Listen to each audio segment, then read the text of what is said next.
வணக்கம். இப்போ நம்ம இன்ஸ்டண்ட்டாக தக்காளி தோசை பண்ணலாம். அதுக்கு நான் ஒரு 3 சின்ன தக்காளி பழத்தை கட் பண்ணி வச்சுட்டுருக்கேன். மஞ்சள் பொடி போடணும். நான் பச்சை மஞ்சள் இருக்கிறனால சின்ன துண்டு மஞ்சளை நறுக்கி வச்சுட்டுருக்கேன். தேவையான உப்பு, ஒரு 1/2 ஸ்பூன் மிளகாய்த்தூள். நீங்கள் உங்களுக்கு எவ்வளோ உரப்பு தேவையோ அந்த மாதிரி போட்டுருங்க. கலருக்காக போட்டிருக்கேன் நான். இது எல்லாத்தையும் போட்டு முதல்ல மிக்சியில் அரைச்சிக்கலாம். நம்ம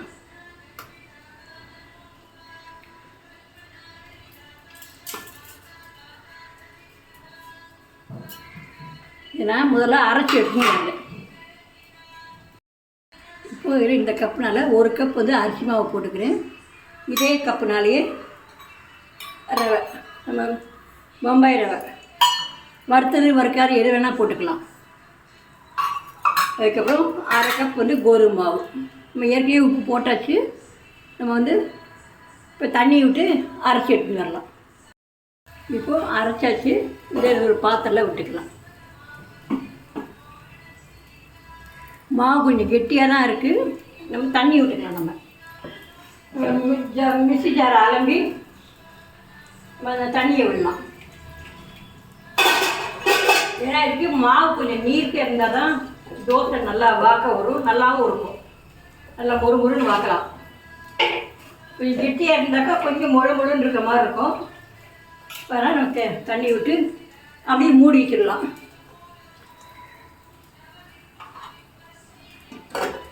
ஒரு 1/2 மணி நேரம் கழித்து எடுத்து வாக்கலாம். இப்போ இதில் 1 ஸ்பூன் மாவில் ஜீரகம் போடலாம்.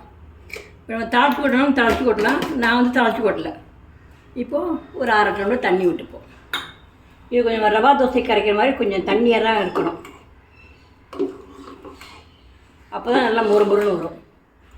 இப்போ நம்ம அதை எடுத்து விட்டு நம்ம கல் காஞ்சிருத்து நம்ம வாக்க ஆரம்பிக்கலாம்.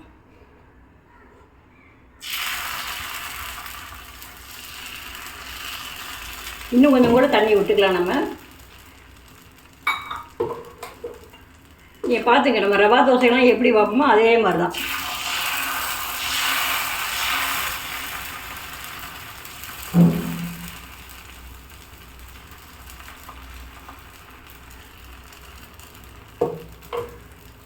இப்போ இதில் கொஞ்சம் இந்த ஈரப்பசையெல்லாம் போனாவிட்டு அதுக்கப்புறமா நம்ம எண்ணெய் விடணும்.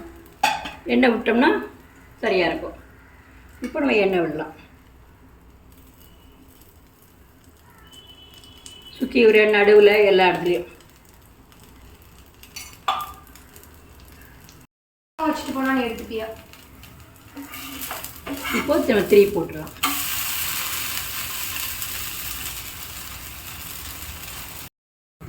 இப்போ இதை எடுத்துடலாம்.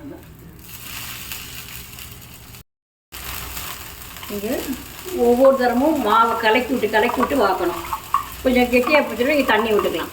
நம்ம ரவா தோசை என்ன மாதிரி பண்ணுறோமோ அதே மாதிரி தான். அப்போ தான் நல்லா மெல்லிசாக வரும்.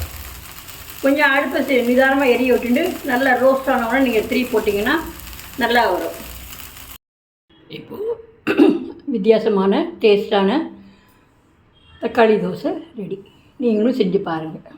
பார்த்து ரசிங்க, சாப்பிடுங்க, நல்லா ஆரோக்கியமாக இருங்க. நன்றி.